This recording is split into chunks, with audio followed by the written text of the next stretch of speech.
Hello my dear friends, welcome to our new channel. I am Swarnendu Banerjee, IIT Madras MTech graduate in the year 2018 to 2020 from the Department of Physics. So through our channel Invisible Threads, I will teach you physics for class 11 and 12 and hope to make you passionate about this beautiful subject. Today I am going to discuss about the electrostatics, mainly on electric fields and charges for the class 12 part. Please do follow our channel and share and subscribe with your family and friends, and don't forget to press the bell button also to get new updates every time. So let's begin. So let's discuss some phenomena regarding the static electricity. So why it is called static? So why it is called static? So this is our main concern, why it is called static. Because as charges are not moving with time. So as the charges are not moving with time, we can say it is called static electricity. So what are the phenomena that is associated with the static electricity we can discuss. Suppose while opening the door of a car or holding the metal rod while getting down from the bus, sometimes we do this. Sometimes it happens that we feel some electrical shock. Why this happens? Because due to the electrical discharge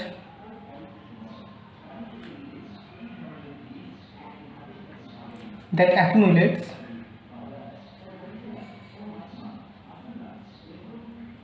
and passes through our body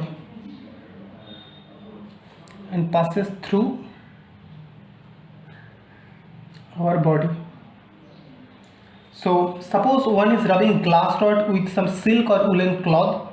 So what happens? So I am drawing some picture here. Suppose this is a glass rod and the silk cloth is wrapped on it.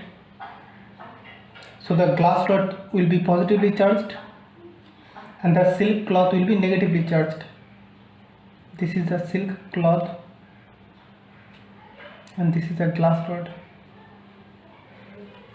So what happens? That there will be some transfer of electrons for sure.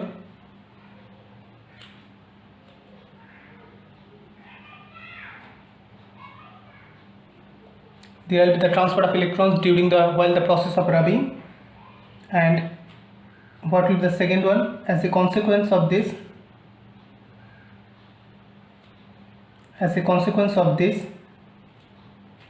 one will be positively charged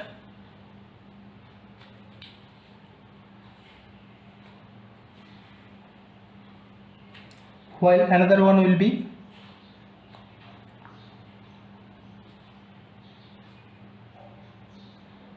negatively charged. So one will be positively charged, another one will be negatively charged. So there will be transfer of the electrons. So we know that like charges repels,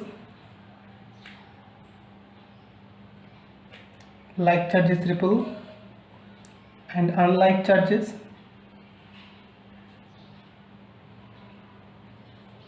attract each other.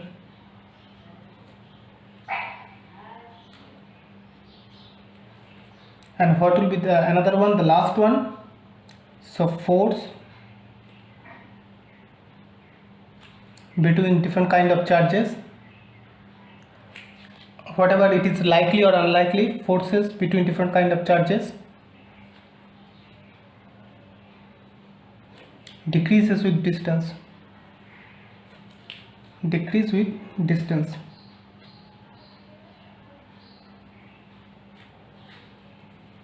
Okay, so the apparatus we need to detect the charges in the body. So the apparatus to detect the charge in the body is called the gold leaf electroscope.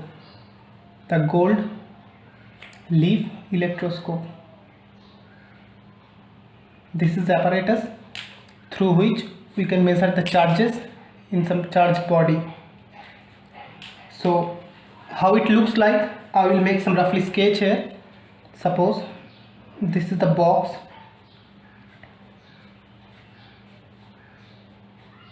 One glass box, inside high vacuum is there.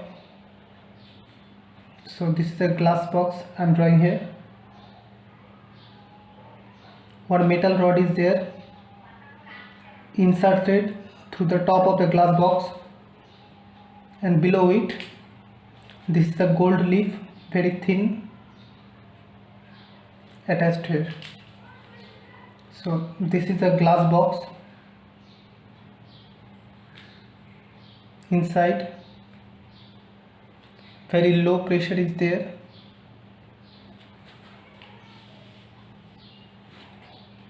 and this is the metal rod conducting,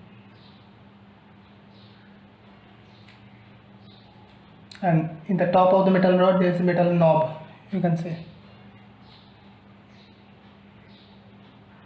This is the metal knob here. So I'm drawing here only this metal rod.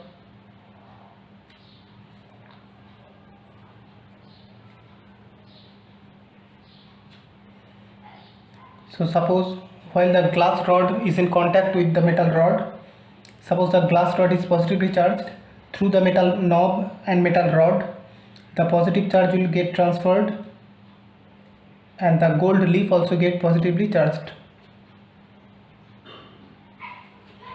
Okay, so at first we need to charge the electroscope by a known charged body. Suppose we are charging the electroscope by positively charged. So after that the body under the test body is brought in contact with the top of the metal cap, this metal cap. We need to bring the body, test body, in contact with this metal knob or metal cap, you can say, and then we may see some different kind of phenomena. So suppose if the leaves diverge further,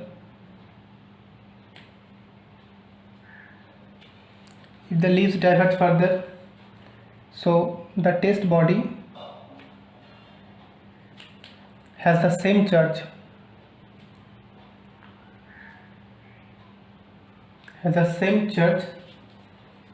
as the electroscope. This is the positive one. So what can be the other option? The option B, if the leaves came closer to the body,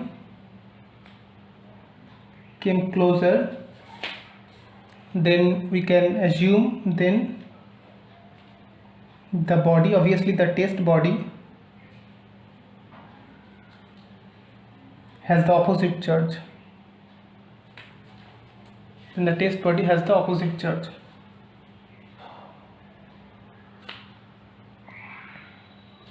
Negative one. And the third one will be, if there is no effect,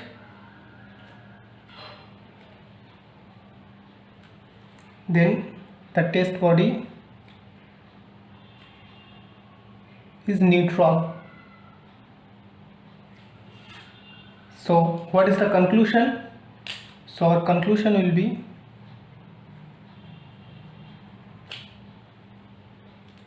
that metal is made up of atoms and molecules and they are electrically neutral. So one is metal is electrically neutral. What will be the second one? So also the forces that holds the molecules together, we know, including the surface tension, all are basically electrical in nature, and the force is inversely proportional to the square of the distance. So we can write F is proportional to 1 by r square. So the force is proportional to the inverse of the square of the distance. This is called Coulomb's law. We will discuss it in the later. Coulomb's law. And the third one is that the important thing is that without initial charging of the electroscope, we cannot tell if the body's charged object has a positive or negative charge. So it only responds, the electroscope only responds in the presence of the electrical charge. So electroscope only detects the presence of charge the presence of charge. So our next topic of discussion will be on conductors and insulators. So what are the conductors and insulators? So what are the conductors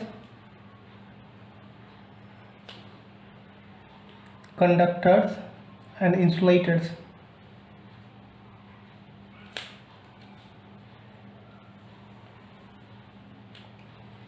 The behavior of an object that has been charged is dependent upon whether the object is made of conductive or non-conductive material, as all we know this. So conductors are the materials. So conductors are the materials that permits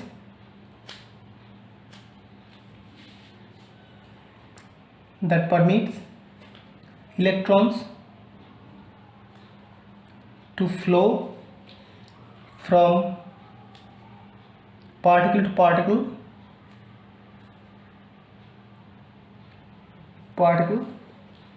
through the surface.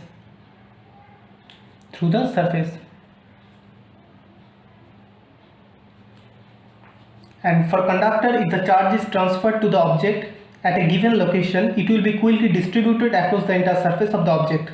This is because a charged object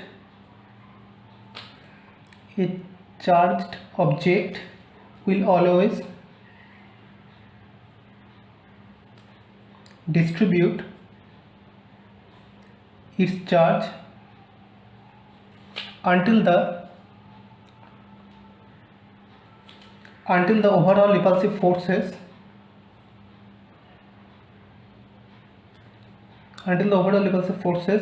between the excess electrons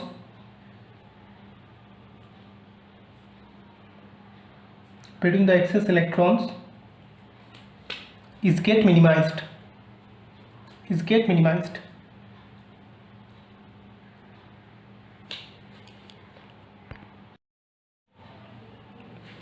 Okay, so for the conductors, it allows charge transfer through the movement of the free electron. One most important thing is that conductors cannot be electrified. Like we cannot electrify metal spoon by rubbing with silk cloth. This is because that conductor leaks through their body to the ground, as it conducts electricity. But for insulators, what happens, that there will be no leaking. Such like conductor, there will be no leaking, and as in insulator, the charge is distributed randomly.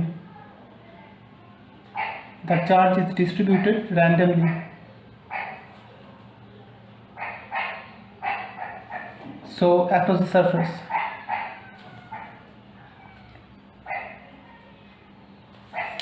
So for the insulator, the charge is distributed randomly. So what happens, suppose in one example we can say that we remove some electron from some part of the object and the body gets positively charged. So this is because, as we all know, that the creation of ions, so the nucleus gets positively charged. But if we assume that protons cannot move, then how can the excess of the positive charge distribute itself across the surface of the material? So we can draw some picture for the better understanding, like that. Suppose this is the object, and this part of the object we remove some electrons. So this part gets positively charged, and you can see that in the outer side where there is electron, so the electrons will get attracted to this positive side. So what happens? So from the figure 1 we can see that there will be some electron that will feel the attraction for the excess proton some distance away, because there is some excess proton some distance away, and we will then the electrons will move towards the excess of protons. So what happens, that the excess electrons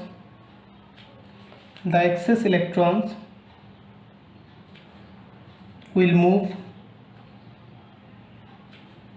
towards the positive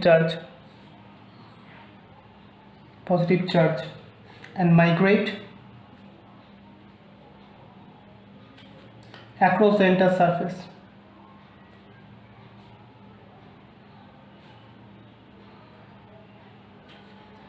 Of this object. So how long the electrons will migrate? Until the overall sum of the repulsive forces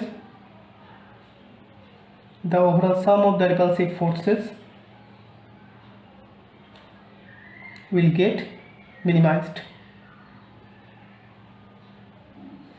So this is the basic property for all the conductors. So our next discussion will be on charging by induction. So the process called charging by induction.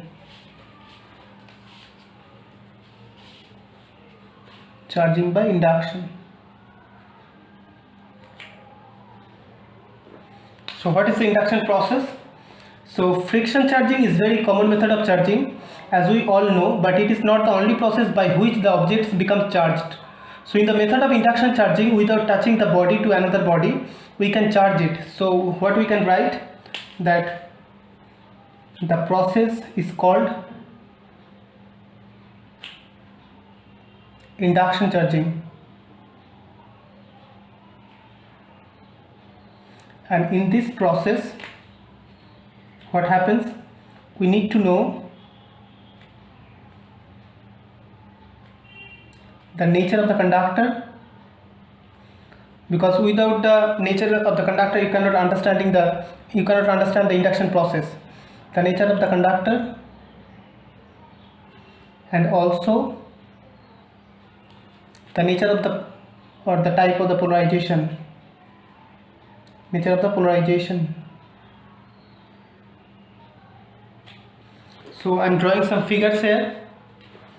So suppose this is the two metallic spheres, A and B in contact with some insulating stand is there, A and B. This is figure number 1. Here this is figure number 2. They are still in contact, but one negatively charged body came closer to the sphere. So what happens? The negatively charged body, the negative charge will attract the positive ions, so there will be positive, and the far away there will be negative ions. So in the third step, this is the second step. In the third step, we separate these two spheres A and B with some distance. So this will be still positive and this will be still negative. So two sphere is separated.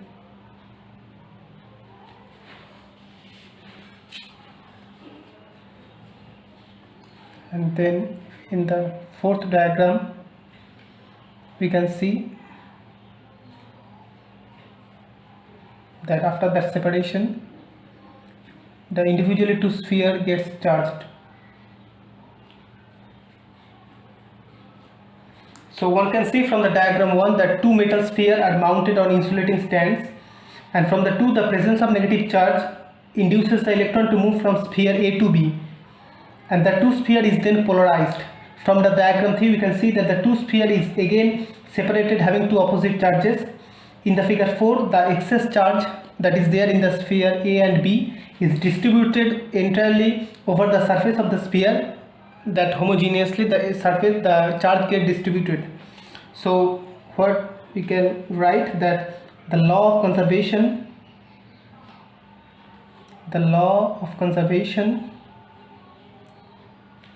of charges can be easily observed here, because initially overall charge of the system was 0, and later the individual spheres become charged with equal quality of positive and negative charges to A and B both.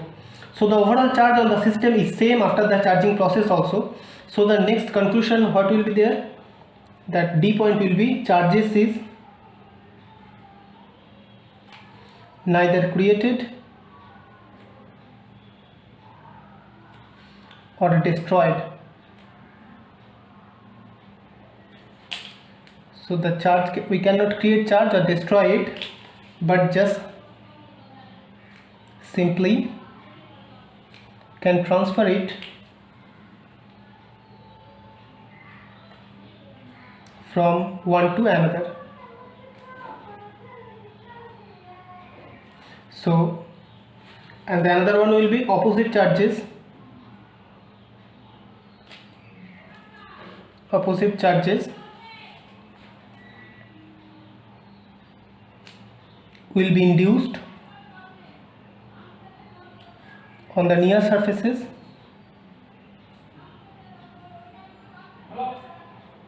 and similar charges move to the further side, and similar charges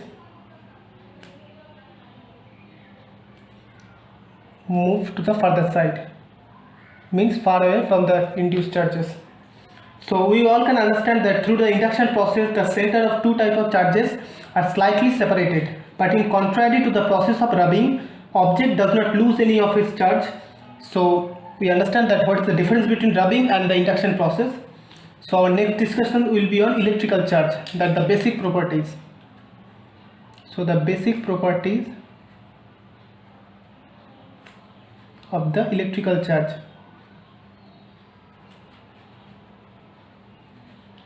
So what is the basic properties of the electrical charge? So we have already seen that there are two types of charges, something like positive and negative, and they try to cancel each other. Let's introduce a new term, so called point charge. So what is it? The point charge. It is the when the size of the charged body becomes very small compared to the distance between them.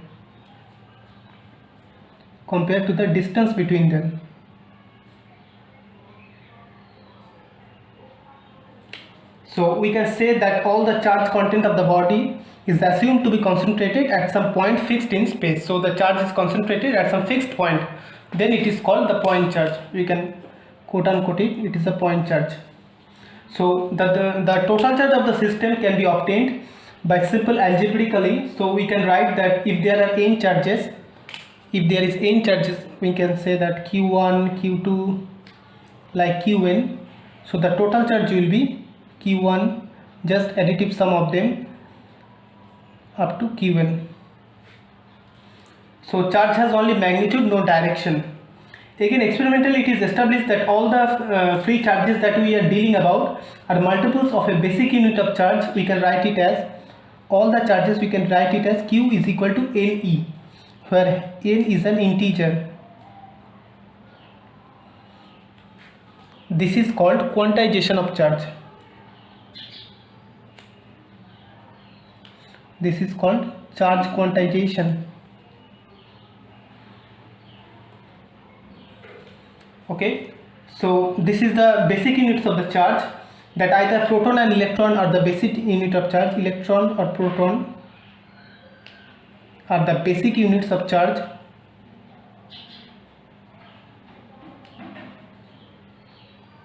And this was suggested by the experimentalist Faraday. Okay, so the units of charge is how much? Electron charge will be minus 1.602 into 10 to the power minus 19 coulomb. What is 1 microcoulomb? Is equal to 10 to the power minus 6 coulomb. 1 millicoulomb is equal to 10 to the power minus 3 coulomb. So as proton and electrons are the only basic charges in the universe, all the observable charges have to be integral multiples of this electron and proton. That's why it is called the charge quantization. So friends, I am concluding my today's discussion here. I will discuss more on this chapter in my next video. Till then, stay tuned and keep supporting our channel. Thank you.